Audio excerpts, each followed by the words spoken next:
இவை அனைத்தும் நடந்தேறும் முன் அவர்கள் உங்களை பிடித்து துன்புறுத்துவார்கள், தொழுகை கூடங்களுக்கு கொண்டு செல்வார்கள், சிறையில் அடைப்பார்கள்.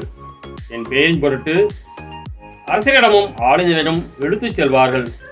எனக்கு சான்று பகர இவை உங்களுக்கு வாய்ப்பளிக்கும்.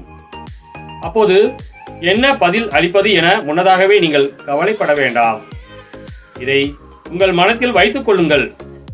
ஏனெனில் நானே உங்களுக்கு வன்மையையும் ஞானத்தையும் கொடுப்பேன். உங்கள் எதிரிகள் எவராலும் உங்களை எதிர்த்து நிற்கவும் எதிர்த்து பேசவும் முடியாது. ஆனால் உங்கள் பெற்றோரும் சகோதர சகோதரிகளும் உறவினர்களும் நண்பர்களும் உங்களை காட்டிக் கொடுப்பார்கள். உங்களுள் சிலரை கொல்வார்கள். என் பெயரின் பொருட்டு எல்லாரும் உங்களை வெறுப்பார்கள்.